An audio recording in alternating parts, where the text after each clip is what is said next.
صحابہ کو خوف ہوا کہ آپ فوت ہو گئے. عبداللہ بن مسعود نے سر اٹھا کے دیکھا تو دونوں بھائی کمر پہ چڑھے ہوئے تھے اور آپ سجدے میں پڑے ہوئے تھے. انہوں نے ہاتھ آگے بڑھایا اتارنے کے لیے، تو آپ نے بغلوں سے دیکھا کہ کوئی ہاتھ آ رہا ہے بچوں کو اتارنے کے لیے، تو سجدے میں ایسے ہاتھ ہوتے ہیں، تو آپ نے یوں کر کے ان کو روک دیا اشارے سے. جب تک حسن حسین علیہم السلام کمر پہ سوار رہے میرے نبی نے سجدے سے سر نہیں اٹھایا. یہ عزت دی. اور جب وہ اترے پھر آپ سجدے سے اٹھے، سلام پھیرتے ہی آپ نے دونوں بچوں کو گود میں لے کے فرمایا میرے ماں باپ ان پہ قربان، انہیں تکلیف نہ دیا کرو. اور آپ ان کے لیے گھر آتے، روزانہ ٹائم نکالتے. آج والدین کے پاس اولاد کے لیے ٹائم نہیں، کل اولاد کے پاس والدین کے لیے ٹائم نہیں ہوگا. اپنے بچوں کو میں یہ نہیں کہتا ہوں بیٹھ کے نصیحتیں کرو، صرف محبت ٹرانسفر کرو، ٹائم دو، موبائل آف کرو، ٹی وی آف کرو، اور صرف آپ اور بچوں میں ایک ایسا تعلق ہو کہ ان کا بلوٹوتھ بھی آن ہو جائے، آپ کا بلوٹوتھ بھی آن ہو جائے اور سارا ڈیٹا ٹرانسفر ہو جائے. بلوٹوتھ کو آن کیے بغیر ڈیٹا ٹرانسفر ہوگا؟ دسو بھائی. تو ہمارے بچوں کے بلوٹوتھ آف ہیں سکولنگ کی وجہ سے، ڈانٹ ٹپٹ کی. 3 سال کا بچہ بھلا سکول جانے کے قابل ہوتا ہے؟ 3 سال کا بچہ ماں کی گود کے لیے ہوتا ہے، باپ کی چھاؤں کے لیے ہوتا ہے. وہ روتا ہوا جاتا ہے، روتا ہوا آتا ہے. روزانہ ماں باپ سے نفرت اپنے اندر وہ پیدا کرتا ہے اور اس کو پالتا ہے، بڑھاتا ہے.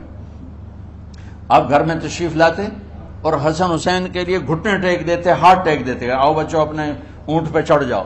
دونوں بچوں کو کمر پہ چڑھا کے اور پورے کمرے میں چکر لگاتے تھے ایسے. پھر پوچھتے تمہاری سواری کیسی ہے، اونٹ کیسا ہے؟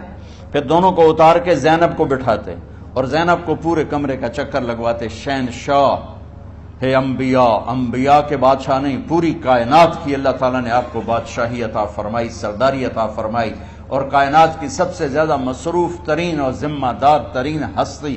روزانہ بچوں کے لیے ٹائم نکالتے تھے. ادھر چھوٹا سا تاجر کہتا ہے ٹائم کوئی نہیں، یا مائیں کہتی ہیں ٹائم کوئی نہیں. ہائے ہائے ہائے، جگر کے ٹکڑوں کو بلایا، جو ہی سینے سے لگایا آنسو شروع ہو گئے. بیویوں کو رخصت کیا، خاموش. بیٹی کو رخصت کیا، خاموش. داماد کو رخصت کیا، خاموش. جو ہی بچوں کو سینے سے لگایا تو آپ کے آنسو نکلنا شروع ہوئے کہ ایک زہر میں تڑپ تڑپ کے مرے، ایک کا سر کٹ کے نیزے پہ چڑھا. میرے نبی آگے آنے والے زمانے میں دیکھ رہے تھے کہ میرے بچوں کے ساتھ کیا ہونے والا ہے. اس پر آپ بے قرار ہو کر روئے. بولے کچھ نہیں، ان کو بھی رخصت فرما دی. جب وہ چلے گئے تو جبریل آ گئے. یا رسول اللہ،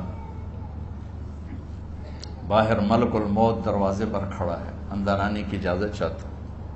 تو آپ نے فرمایا آ جائے. میں نے کب روکا؟